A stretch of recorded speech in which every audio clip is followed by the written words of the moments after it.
Ao cantarmos a nossa memória, temos na alma e no coração justo orgulho da nossa história e no peito uma grata emoção. Os pioneiros que aqui imigraram nos relembram trabalho e ação. Essa herança que então nos legaram é a glória viril deste chão. Porto Xavier, gente forte e obreira, é por ti, povo nobre e gentil, que exaltamos a tua bandeira, com fé e esperança no Brasil.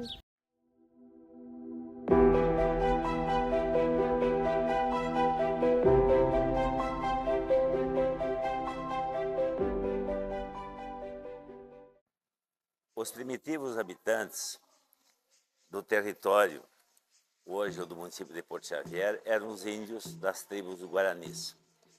Segundo o levantamento do IPHAN, tínhamos aqui em nosso território em torno de 12 aldeamentos indígenas, ou seja, 12 aldeias, todas elas próximas ao rio Uruguai, por uma questão lógica, proximidade da água.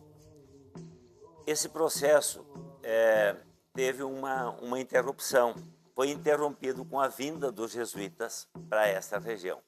Temos que lembrar que o estado do Rio Grande do Sul era território espanhol e os jesuítas eram espanhóis.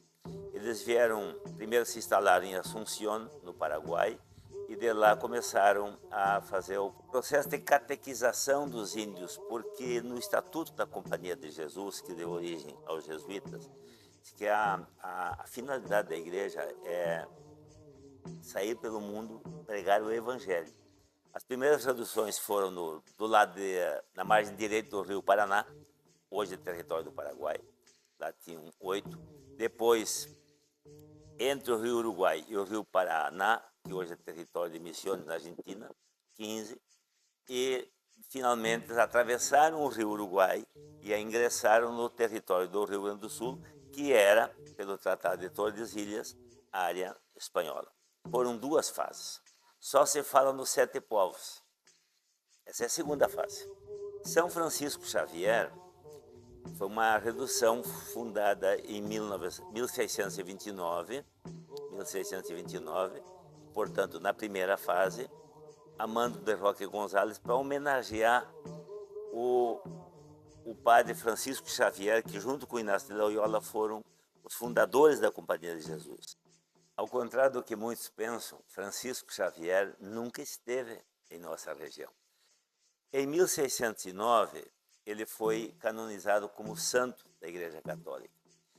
E aí que vem a origem da redução à margem direita do Rio Uruguai.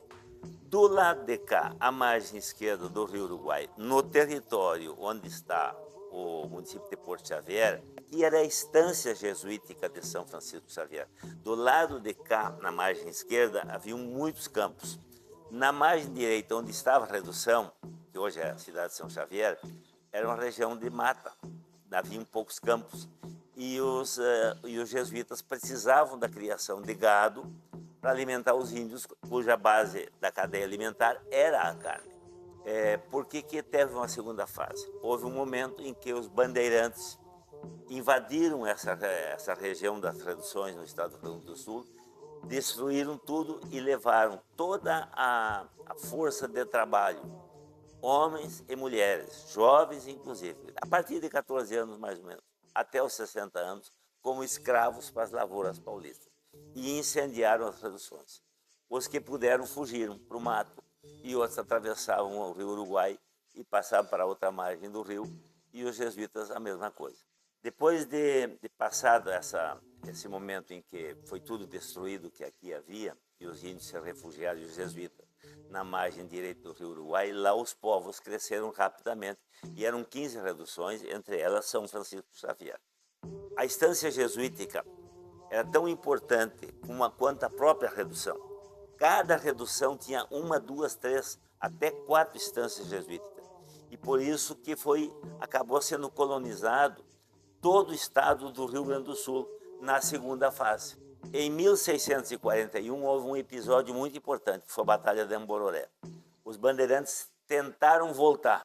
Quando os bandeirantes desceram para atacar a margem direita, o exército do Guarani estava preparado.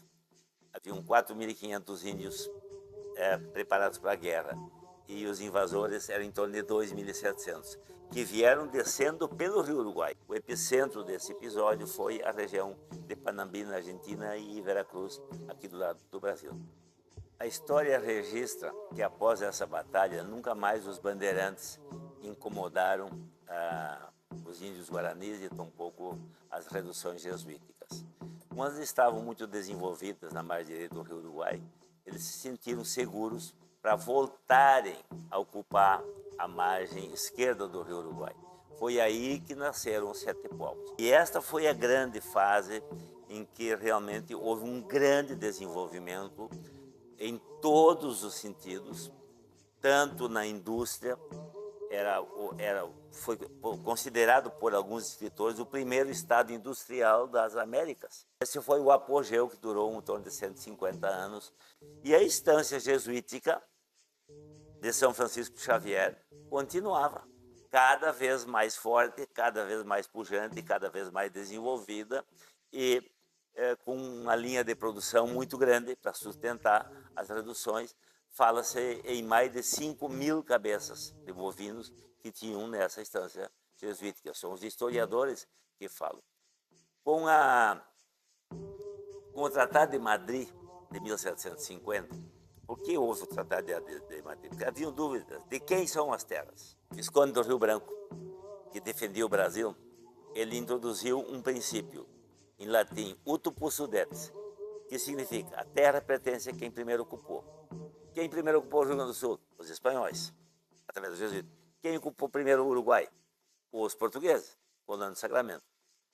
Aí haveria uma interrupção de território.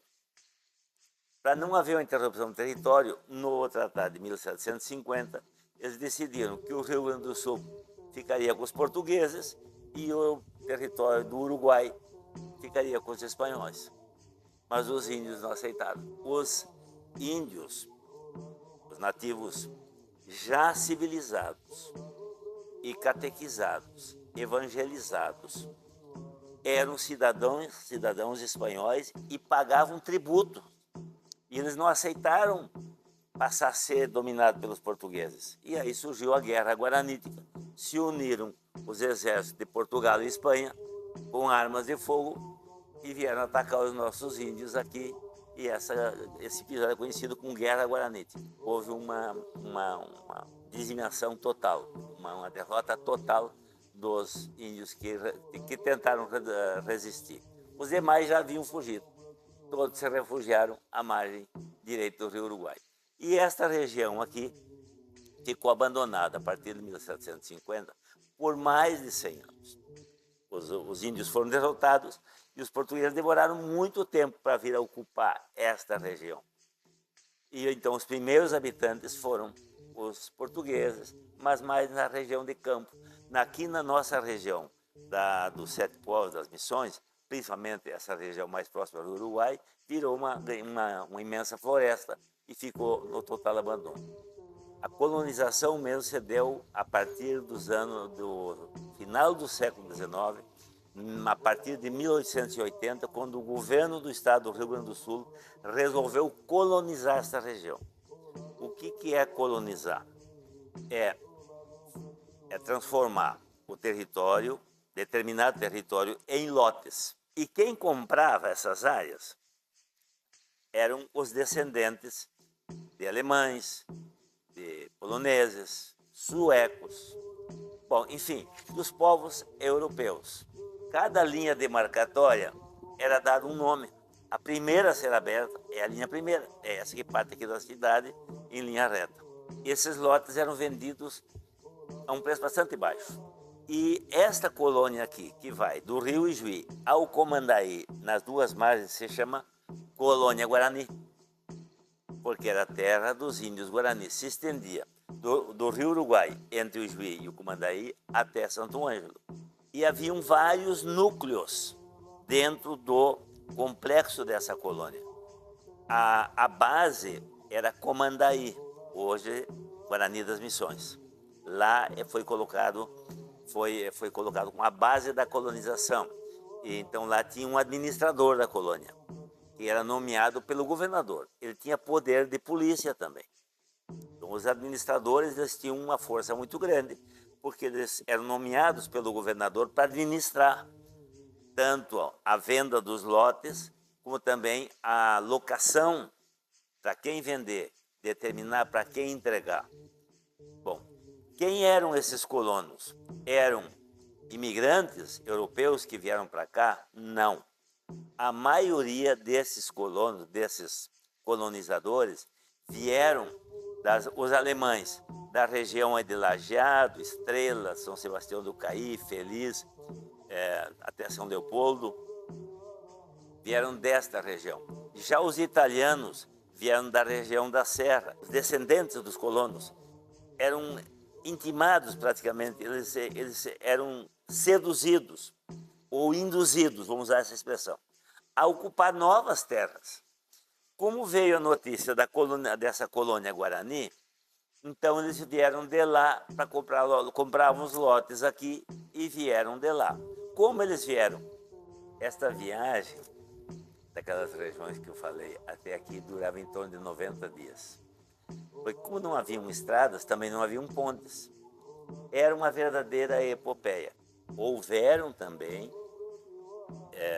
colonizadores desta região que vieram diretamente da Europa, principalmente de origem polonesa, que se ocuparam aquelas terras de Guarani das Missões.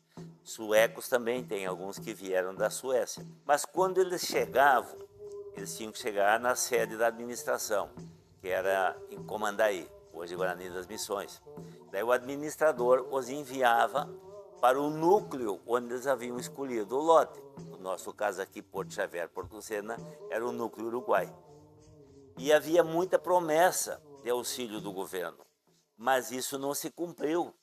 E eles foram jogados nessas terras com as suas ferramentas e com a vontade de trabalhar.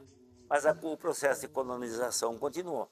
Continuaram vindo os colonos para cá e começou devagarzinho a se desenvolver. Nós, principalmente, sempre utilizando o Rio Uruguai. Então, o Rio Uruguai foi o nosso canal para o desenvolvimento.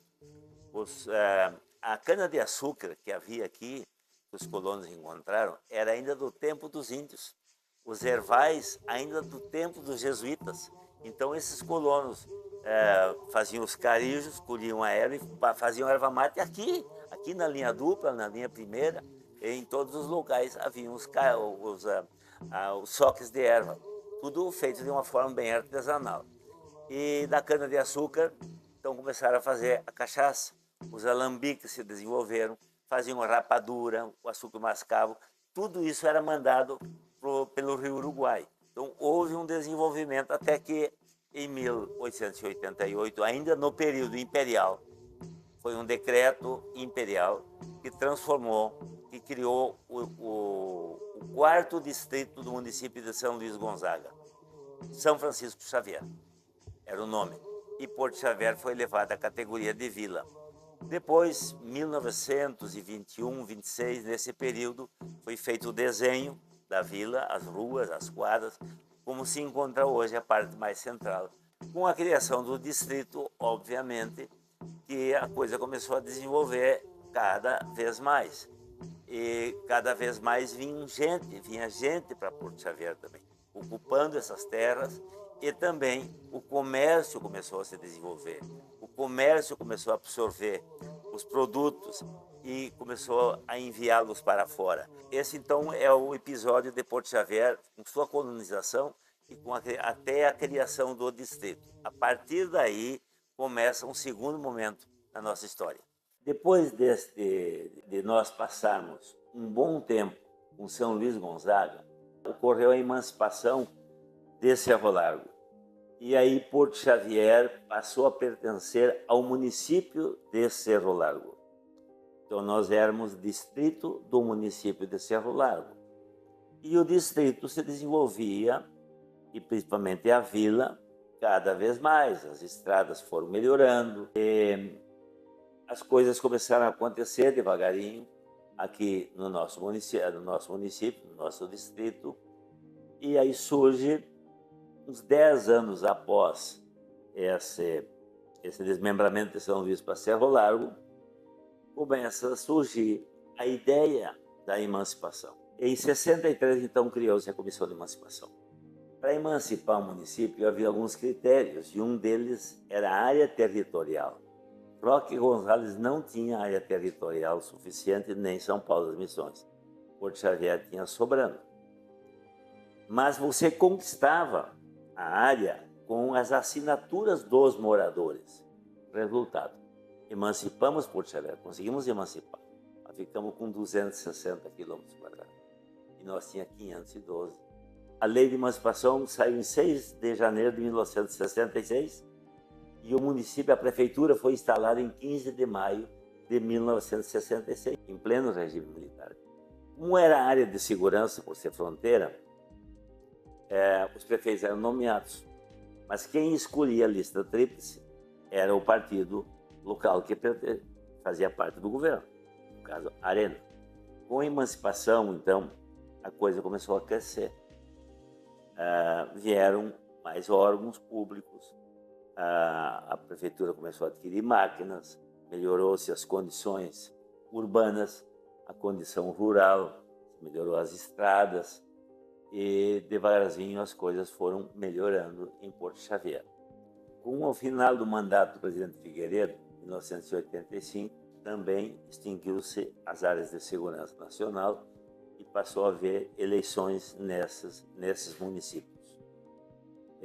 Inclusive para governador do estado, que também era, a capital do estado também era a área de segurança nacional.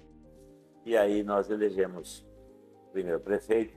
Porto Xavier só vem crescendo, cada um vem acrescentando alguma coisa, nós sempre queremos mais, nós sempre queremos crescer mais. Nossa história já tem 400 anos. Ela iniciou com a vinda dos jesuítas há praticamente 400 anos atrás para a nossa região. Nosso território era uma estância jesuítica, também conhecida como os Campos da Vaca Branca. Depois veio a criação do distrito de Porto Xavier, em 1888, começamos a avançar. Depois veio a instalação da mesa de renda, vieram os fuzileiros navais, alguns órgãos públicos se instalaram em Porto Xavier. Chegamos à campanha de emancipação política, emancipamos Porto Xavier. A partir de 1966, então, adquirimos a nossa autonomia política administrativa e as coisas foram acontecendo cada vez mais rápida e chegamos ao momento que estamos atualmente, vivendo um momento de grande progresso, de grande desenvolvimento, com grandes expectativas, mas ainda alimentando sonhos. Nós vivemos de sonhos. Podemos dizer, agora terminou. Não vai terminar, porque sempre a população, os administradores, vão querer seguir fazendo mais coisas. E é assim que a gente faz, é assim que a gente desenvolve um município, um estado e um país.